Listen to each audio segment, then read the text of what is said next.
Welcome to the Service MVP podcast. My name is Joe Crisara, America's service sales coach. And today we have a very special guest. We have Nathan Keller from Free to Grow. Nathan, welcome to the program. I really appreciate you being here. Thanks for having me, Joe. Happy to be here. Well, it's definitely, we've known each other for a little while now, and definitely every time I speak with you and your partner, Charlie, I definitely feel a warm and fuzzy feeling down my spine because you are here increasing the customer service for the service contracting industry by your amazing service that you offer. Nathan, could you go ahead and just give us a little outline of how you and Charlie got started with this, and Sure. just a little bit about what you're trying to do with Free to Grow so people understand that? Absolutely.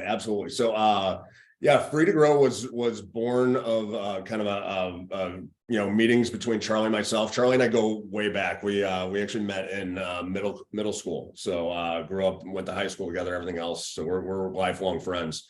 He and I were both at some transitional periods in our career. I've always been in sales and operations, more on the technical side of the world, and as far as like technology. And Charlie had two small contracting businesses that he was in the middle of selling. And he just, we were talking, and he had this pain point of, customer service specifically with the size of his business. He always talked about, I have to have someone in the seat, but they're not quite busy enough for a full-time position, but I need that person there, right? I need someone that is available for answering calls and moving things around, whatever that might be. So we kind of looked at this. We're based out of St. Louis, Missouri. We kind of looked at it more of a local deal for a while, and started pitching this to contractors here. We were not zeroed in necessarily on HVAC, electrical, or plumbing, or garage door as we are now. We were just kind of shotgun approaching it, right? Just taking it to anybody and everybody to listen to us. So we actually got a couple customers signed up that were more home remodeling type contractors, and then worked our way into the tree service business. And then, kind of fast forwarding to now, we're really focused in that trades area of HVAC, electrical, and plumbing. That's our growth spot right now. Those are our highest volume of customers are in that industry. And our talent, right? The agents that we're bringing on, the customer service reps that we're bringing on, all have that kind of experience behind them. And from our side, it's such a better way of servicing, a smaller, I won't say smaller sect, but a closer group of customers, as opposed to this shotgun approach to anything having to do with home service businesses. Right. I noticed that one thing I will add to that is that all that you're making a meticulous effort that which is as leaders to make sure that those agents who are going to be customer service reps for those companies are trained. And one thing that makes me proud is that it makes me proud of our team is that you've chosen Service MVP to help train those people, and that they're kind of Service MVP certified customer service reps. So you have a third party, which is it takes a lot to do that. Could you explore a little bit about why that kind of third party inspection of the quality process is important to you and Charlie? Yeah, for us, it's consistency, right? Because as we're trying to scale our company, we need to make sure the service is consistent all the way across the board with anybody that we bring on. We had a couple big thrusts that we were looking at the end of 2022, and training was kind of towards the top of the list. And I think that's right around the time that we started engaging with you guys. I think Charlie may have bumped into you a few times at some trade shows here and there. But knowing that you guys are the standard from the service training side of it, especially on customer service and the sales piece of it, it was a no-brainer, right? We just knew that we had to have something. We're going to go out and find good folks that are capable of working remote, that are accountable people, that have HVAC, electrical, or plumbing experience. That side of it, though, we want to make sure it's consistent, right? So having a new agent come on, that's the biggest piece is, okay, you're going to come in, you're going to shadow with our folks, but then you're also going to be immediately signed into training, and you have to get through a certain number of modules before we even think about turning phones over to you and having you assigned to any sort of accounts. So, well, Free to Grow has shown that the joy of customer service is in the heart of from the top to the bottom of the company. From what I've seen, and I've graduated some of those employees, they all have in their heart the joy of service. They take joy and care in what they do. And so that's really great that you're finding those people. Nathan, let's go ahead and continue on with the agenda for today's meeting, which is 3 steps that you think contractors could do to improve their customer service to their clients, which would help make their service more valuable, if you don't mind. So the 3 steps to improving your customer service, Nathan, what do you think? What's step number 1 do you think people could do as service contractors to improve that level of service? So customer service, obviously the biggest thing right now is the top of the pyramid, with what we do, what anybody does. If you have your marketing efforts out there, but you're not answering the phone or you're not getting back to people in a timely manner, 1, you're wasting money, and 2, you're just going to get terrible reviews, right? You have to have somebody, whether it's the owner of whoever it might be, or a company like ours, there to be able to capably answer the phone, answer questions, and be the smiling voice right behind the phone. Most of the time, a lot of the time, our customers are calling for things that they don't want to call about, right? Their AC's out, they're having plumbing issues, or their electricals, on the fritz, whatever that might be. Having that warm person that's going to really disarm, make them feel better, make them feel like, we're going to get them taken care of is a big deal. A lot of contractors, especially of a certain size, think that, they can't afford that, but they don't understand that it's really hurting their business too.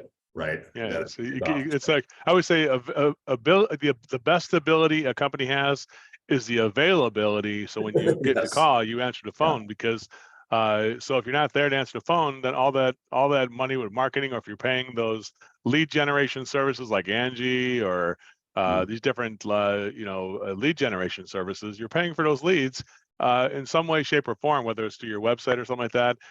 It's really not very financially responsible to not have the availability to have a professional answer that phone. So to make sure you have a professional, welcoming voice, because that is like the front door of the company, right? Would you agree? Like the lobby of our hotel, if you will. That's right.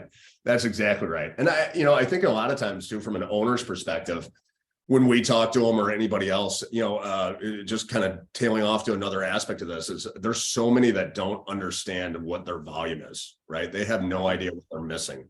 They have no idea, even though they're spending money on marketing, they're not actually looking at the numbers, right? We're looking at it all day long of, what we're booking for across the entire company and what we're doing on an individual company basis, abandon rates on calls, everything like that. I'm not saying, the contractors are going to know to get into it from that level, but not even having an understanding of what might be coming in on a weekly basis.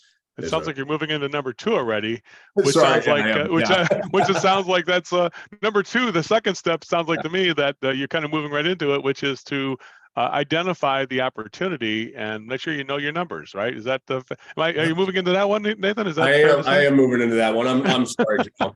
I'm excited. Yeah, that's okay. That's great. I'm glad that, hey, I never hold a good man back. So go ahead and tell us. But so you're saying that a lot of times people don't realize that, we think, hey, I think that marketing is working. Really, exactly what's the return on investment for the thing you're putting out there? So number 2 is to make sure that marketing is an investment. Let's make sure we know what the return on the investment is. Not just, so there's different KPIs. There's different KPIs, which are effort KPIs, which are, did we answer the phone? Did we book the call? That's an effort. The result KPI would be how many conversions in the field and how much money do we make on those calls that come in. So there's different KPIs, but I think the first KPI is to understand what's the potential of lost opportunity that we didn't convert because we didn't answer the phone, or we answered it, but we weren't too busy to really give it a quality look to it. So I think that's really important. Nathan, are you saying that that's something that you specifically provide for those contractors? They don't have to have a second service on that? That if they do take on something like you guys provide that for them? Yeah, we're kind of almost, I don't want to say a backup to that, because most CRMs are going to have, that component in it. We're entering that information for our customers as well, as far as, where what marketing, what lead gen it's coming into, or tagging it the right way within that CRM. But we're looking at it too within our system to say, okay, this is coming in, you're getting, whether it's from a phone tracking number that we're identifying and saying, okay, these, this number of leads they're just not great, right? And maybe don't put your money all in that bucket. I think the good operators out there, when they are starting, are saying, okay, I'm going to allocate my dollars. I'm going to put it in these different areas, figure out which one's the best, give themselves a timeline on it, right? A reasonable timeline. And then after that, they're cutting the ones that aren't doing anything for them, right? Or that they're getting tons of spam calls off of, or whatever that might be. Well, don't sell yourself short. I mean, when you said that you only do what you can see, but truthfully, for the smaller company who's got the owner with maybe 2 or 3 techs, which is it's probably the vast majority of people. If you look at all the contractors, most of them are that owner operator, maybe him and his wife or whatever, and they got things to do. Maybe the wife has got to go do something, and then he's out there working on a job. Somebody's got to answer the phones, and so that's the kind of thing. So that's a pretty common scenario. So for that, though, even if you did only measure the ones that you took on, that's still pretty important to say that even the service that you provide is paying for itself in some way. Does that make sense? Oh, Nathan? yeah, absolutely. Yeah, I think so. We equate it to, when we get into jobs booked and the opportunities that are coming out of that, I would just say, for the most part, we're paying for ourselves within the first week of taking on calls and booking estimates, right? It doesn't take long to get that part covered. Obviously through great training, we're developing great relationships on behalf of our customers, right? We're providing really quality service on that, so that customer that's coming in, when that tech gets there, they're already expecting something that's great. Yeah, well, I think that's great. From what I've seen, you're also creating a great standard, trained people that create a high standard. So in a way, when it just seems like very similar to service MVP, where it's a service that immediately pays for the return on investment. You're going to wait for months to do that. And I think the biggest thing I'm seeing is that you're making yourself kind of indispensable within those companies, and you're not just a vendor. You're kind of part of the company in a way. Does that make sense?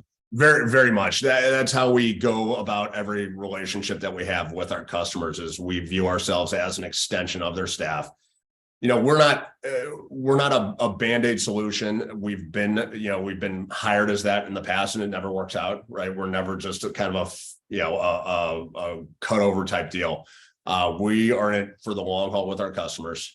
Even if they grow to the point where, they think they're outgrowing us, we still have available solutions to still provide, backup, overflow. We're doing a lot of that right now as it is, with larger companies out there that need that type of support. But yeah, we view all of our customers. We're an extension of them. Our agents get to know these owners really well, or the GMs, or whoever that might be, because they're talking to them, not a daily basis, minute by minute, right? Be a back or phone or whatever that might be. So, well, and so actually, what is number 3? Let's go into the third thing. What do you think the third thing is? So you got number 1, be available, make sure you got a professional answering the phone. Number 2, let's make sure we know the numbers and make sure what we're trying to achieve, to make sure we can get the return on investment for the marketing and effort we put into the person answering the phone. So that person's not a waste of time. It's somebody who's going to pay for themselves, and we can show them how you can pay for themselves. Number 3, what's the third thing we can do? The third step to improve customer service for a company. So the third thing is, I think our communication with that company, that doesn't necessarily have to do with the individual one-on-one, our agent talking to their customer, right? We provide a lot of background information, the data, whatever that might be. We have a wonderful senior operations manager. I get very involved with all of our customers as well, but giving them that next set of advice. Okay, what are you guys saying, right? Because we're reviewing everything, right? We're either listening to calls or reading transcripts or whatever that might be. We're analyzing a lot of data. But looking at that and providing, we're not just agents on the phone helping out from that side. We're able to give good analytical information to an owner to say, you know what, hey, you guys need to be doing this better, or whatever that might be. We might be getting a lot of complaints from a tech in the field. We can bring that up. There's a lot of stuff we're doing. I think what I've seen is that the feedback that you get from your clients, you're interactive with the feedback. Because I think a lot of answering services per se, it's like, yeah, our customer complained because the way your girl answered the phone. It's like, well, that's the best we could do. That was pretty much it, right? Well, it sounds like I'd say Free to Grow is the easiest company I've ever referred to my clients, because in a way, you're just like us. When you get feedback, you're like, okay, let me see if we can change the script on that, or let's see if we can change the way the phrase we have on that one, because maybe that's the thing we're saying. We're kind of learning from the things that are working good. Hey, the customers really liked when you said this, and customers don't like when you say that. Makes sense? All the time. And that's where, we take an extra step. When we do onboard customers, we do take a longer, time to do it, 2 to 3 weeks typically. We put an SOP together for that customer. Everything is very customized to what they do, their service areas, how, from a scripting perspective, whether we're giving pricing over the phone, which we really don't do. Normally it just has to do around the service fee or call fee, whatever that might be. Sometimes they'll let us do it, but it's completely up to the customer. So we get this customized SOP. All of our agents that are assigned to that account have access to that. We actually went through and developed an AI tool that actually interacts with Slack. So now it's pulling information from that SOP and we're putting it into, or it's coming up for Slack. So our agents are literally just fed this information by asking a quick question right there. And it's obviously it's AI, it's machine learning. So it's getting better, which is creepy. But yeah, it's, so, and we do it on at the drop of a hat, right? We had a, we had a call. It's learning. It's like instant learning you're getting there. It's awesome. It's awesome. And we had we had an SOP change yesterday for a large HVAC company out in Pennsylvania. And I think it was like, within an hour, everything was done and set and kind of the scripting tweaked a little bit and we were ready to go. So that's great. I think that's, so the third step is really to get feedback from your clients through analytics of different things that are happening, good and bad, and then learn to kind of update the communication you're having with your clients. Would that say that's a fair summary of what we're doing in number 3? Yeah, I would say so. It's so funny. Whenever we onboard a client, they typically ask, they're like, okay, well, we did this onboarding process. Now, do we have check-in calls? And it's like, of course we have check-in calls, but I don't think they understand how much of a partner that we turn into, as we mentioned earlier. It's like, you're going to be talking to our folks all the time, right? If you don't, we're not just a set it and forget it type deal, right? Well, I tell you what, Free to Grow, not only is somebody we refer, but in a way, you're become a client of ours. You're investing in our services to make sure the quality control of your employees are up to par. But then we came to us with an idea. Just as a bonus little information here, that this is an exciting thing that Charlie and Nate came to me with about call-by-call management or call-by-call, lead turnovers and things like that. And we're working on an initiative together to train Charlie's people how to do that as well. Charlie and Nate's people to do that as well. Charlie, would you like to just outline a little bit about what some of the future services you're going to be offering look like? And they're kind of in a beta stage right now, but tell me what are some of the dreams and visions you have for that? I would say, we're coming out of, I would say we're coming out of the beta stage. This is something that probably moved fairly quickly for us, especially. I think from Charlie, when he attended True Grit, this is really where it came from, okay, can we do a call by call as a service, kind of in the same vein that we do the customer service side, except it's going to be more in depth, right? Where we went out, we found a very good sales guy. He's, in the middle of service MVP training right now. And then he works with specific trades companies in regards to how to get a tech to turn over a lead the right way. And then he will be remote and he will help close this thing out, right? He's providing the 6 options and walking them down the entire path to getting it up and running. Yeah, really interesting concept that it's picking up for us, right? One, we're doing it the right way.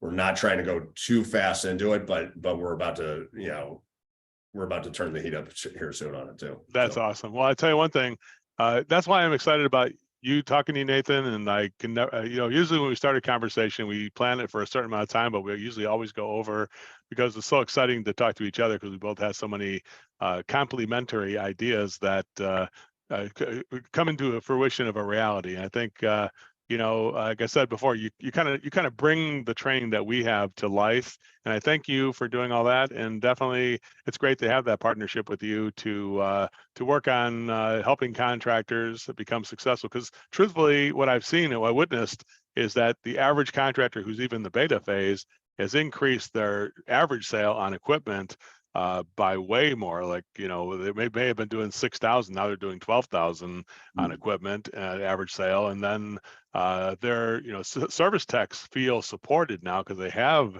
somebody who can instantly give them a price on the equipment when they're with a customer. And listen, even if you just loosely put that together, there's a super professional way of doing that, and you're building toward that professional way. But I think even you think about just that loose fashion, that that the clients get a better service because they see more service from your guy in a more consistent fashion. You're not overburdened. You're doing it that way, and then the service techs feel supported too. I mean, I think it's both good for the team and good for the clients. Do you think that's what you're seeing so far, Nathan? Absolutely. I think in the same way that, from our customer service side, we're providing a service to companies that may not have the capacity or the for a full team, and we're providing that to them. This is the same way where they may not be ready for a full on-site sales guy that's going to be doing this. We're able to do that, and they're able to not just save money off it, make money off of it, right? It's doing great stuff. And not to spark things the wrong way, but let's say that think of all the different prototypes that, like, obviously the owner who's trying to run a business, but he has to do all these pricing, he could give that job to somebody else, and you wind up, the service pays for itself by the increased revenue that the customers are giving you. So it's not a service that Free to Grow is charging for. It's a service that the clients are paying more for because they're getting better service than the owner could have provided. Number two, think about the different times where owners are being held hostage by a sales guy and they wind up quitting, and then you wind up with no sales guy, and then a Free to Grow can come to the rescue on this and put this in place and rescue those teams too, because this way you don't feel as threatened as a company. And that's the thing that makes me feel good, is that you're giving owners freedom to run their business and freedom to have a life. They schedule all these calls and things for themselves to run this business, but we want to make sure they have the time for their family and things like that too. That's another aspect I think you're bringing to the table, which is you probably don't realize that higher purpose that I think a lot of people are going to get from the service. Yeah. There's not much better than, be it on that side or the customer service side, when we have someone tell us, well, I was finally able to take a weekend off and not have to worry about things. So yeah, it's great. Well, Nathan, if somebody wanted to get help from you or Charlie to show what the investment, and obviously have enough analytics to show the return on investment too for this service that your clients will wind up paying for as opposed to you paying for as a contractor, how do they get a hold of you or Charlie to be able to have a discussion about how Free to Grow can help them? Best way, shoot me an email, Nate at free-2-grow.com. Best way to get a hold of me by far. Great. Nathan at free-2-grow.com. Nathan, thank you so much, man. A pleasure having you here. I hope you had as much fun as I did. I did, Joe. Thank you very much for having me. Thank you so much, buddy. Have a great one. You too.